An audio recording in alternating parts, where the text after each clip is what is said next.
si on m'avait dit qu'un jour je marcherais dans leurs pas.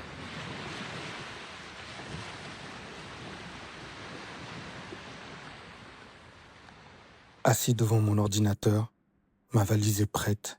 Pourtant, je ne cesse de repousser mon départ. Quand je pense que tout a commencé avec le film Glory, film qui mettait en avant le premier régiment noir américain. Naturellement, je me suis demandé, mais qu'en est-il des soldats noirs dans l'armée française? Ayant remporté la guerre, je décidai de me rendre là où forcément ils seraient représentés. Je m'en souviens comme si c'était hier.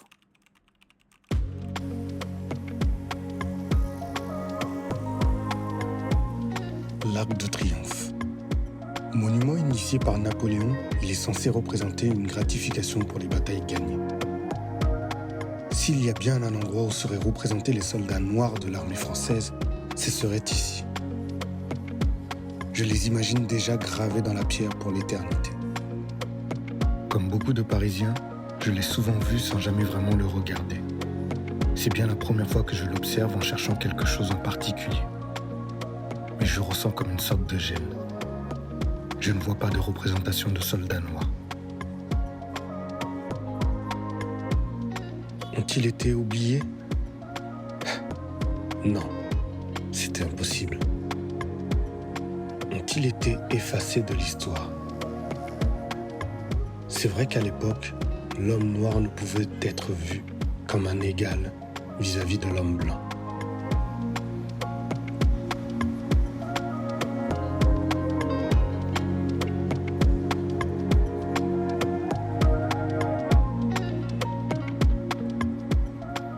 Je me rends compte que plusieurs articles de journaux relatent la même histoire.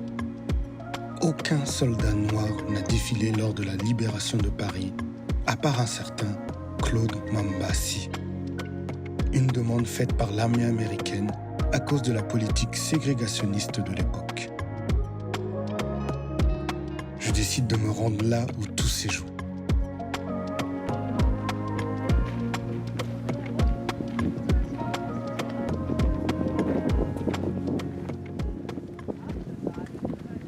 La première chose qui m'a frappé en arrivant ici, c'est le calme. Comme si on était figé dans le temps. Le calme avant la tempête, dit le proverbe. C'est tout à fait ce que j'ai ressenti. L'atmosphère pesante et silencieuse me font prendre conscience de ce qui s'est passé ici. Le poids de l'histoire. Comme si j'avais remonté le temps, j'ai l'impression d'entendre moi-même les sons de la guerre. 800 yards! Shell! 5-second fuse! Fire!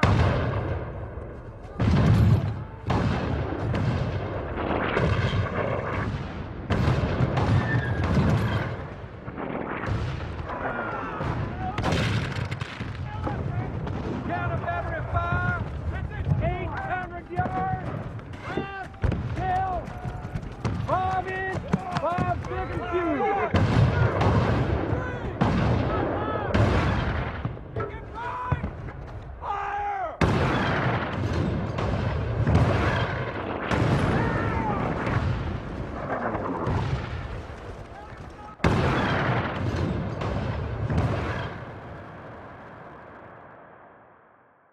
Et dire que ces personnes se tiennent là, sur ces plages où les Alliés ont débarqué, profitant du soleil pendant quelques heures, alors que d'autres y ont vécu le jour le plus long. Tellement de musées mettent en avant le débarquement des Alliés.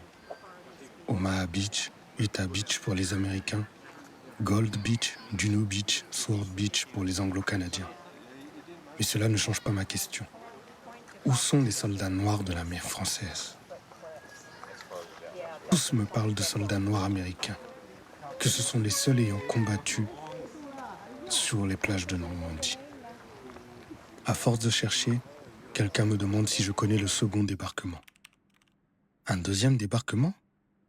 Jamais entendu parler. Même auprès de mes anciens camarades de classe, personne n'a le souvenir d'avoir étudié cela à l'école. Et pourtant, tout s'éclaire.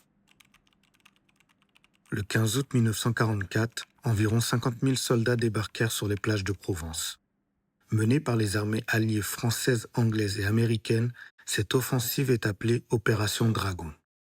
Parmi eux, l'armée B française dite coloniale. Je les ai enfin trouvés.